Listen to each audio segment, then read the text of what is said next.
So I came across a video on the internet, and immediately I saw it, I was surprised.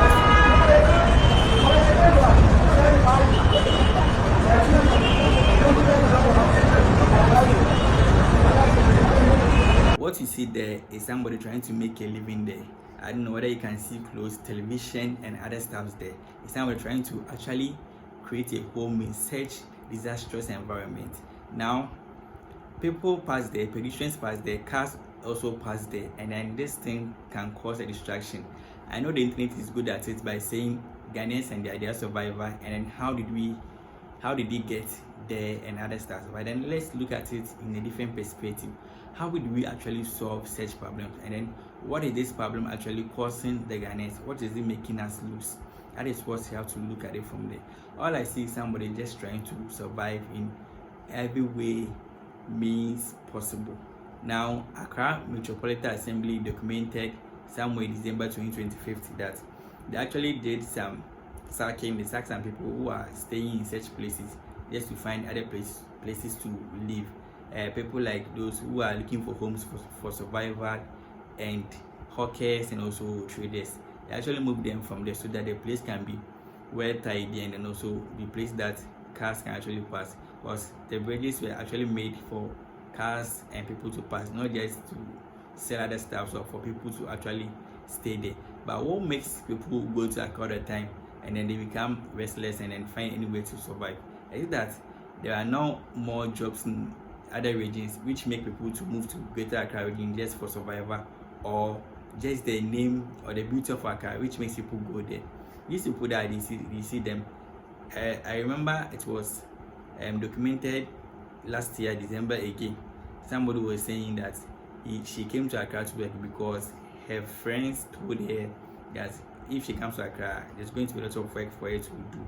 But when she came and she got a job, I think the payment wasn't enough, so she couldn't even find a place to rent. All that she could do is to stay under the bridge, which was unhealthy for her, and then which also became a trouble for her. So what's the government actually doing? And then how are these people actually going to survive? When they were building this thing, the urban people, I don't know whether they were able to include such people into their plans. Moving them from there is actually causing somebody's home and then somebody's business. Somebody says from this place and you hire this person. How does this person survive? How does this person sell to make money to feed his or her family? So all this planning should have come inside that. If you actually move them from this place A, they have to take them to this place B so that they can sell and make their own money. This is what the government officials should have done, and then it would have reduced such problems. Because these people staying there, for one, cause problems like unhealthy environments, thereby making the place untidy. You know, we normally do communal labor, or we normally do a general cleaning once in a blue moon.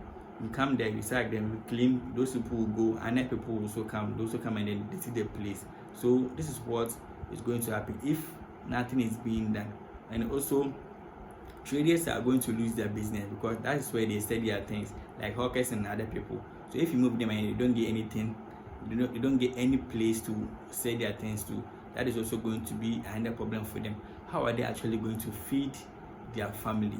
So since people come from different regions to go to Accra for survival, the government also has to build works or create more jobs in other regions so that people can stay in their various regions and then their various places and work to make a living for themselves. Not everyone should just move to Accra just for survival's sake. I know people go there for greener pastures, but then you just have to think twice. Somebody trying to feed his family and then finding himself or herself in such environment is just a crazy task for the person. So the government actually has to do this in such perspective, and then we, the Ghanaians, also have to be educated about such places. Before you actually move or migrate to a certain place, you need to know the place first. You need to know the condition there first. You need to know the kind of works or jobs you are going to get. Not just get up and then hear that, oh, Accra, they are doing this, they are doing that, and then you also move there to survive or to get a job for yourselves. What if you go there and you don't find a job? How are you going to survive? Unless you do armed robbery and prostitution. And this is what such places also causing. Because people are trying to survive, not finding works, and then they sleeping there, staying there. They might actually find themselves in doing armed robbery or doing this prostitution, which is unhealthy for the country and then for the environment. So you have to look at this in this perspective and then find ways and means to solve them, so that these things will actually go down. Otherwise, it will create more and more problems. We sack these people today, and then people will come, and then this problem might never stop. All that we are doing is just treating the symptom, but not the problem. So how do we actually solve the problem? That's the question I will leave it for you to answer. But if the government doesn't step in, if we don't educate and advise ourselves, these problems, there's no way it's going to stop. So the government actually has to step in and do what is right, what is needful.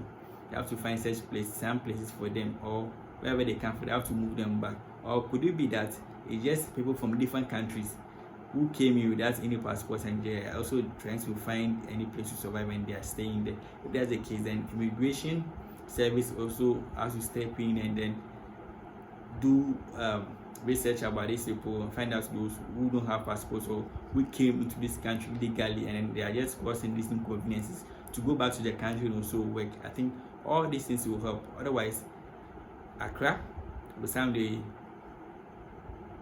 it will not be a good place for people to even come there and then check the tourist sites there. Yeah, that is the honest truth. Even though Accra, most of the places is nice, beautiful and all that, but then if this problems doesn't stop, today they are under the bridge, tomorrow they'll be on the street, the following day they'll be here, they'll be there. So all this has to be looked upon so that this social vices and other stuff will also go down. So this is a talk for now, and then you have to decide on what the government is supposed to do.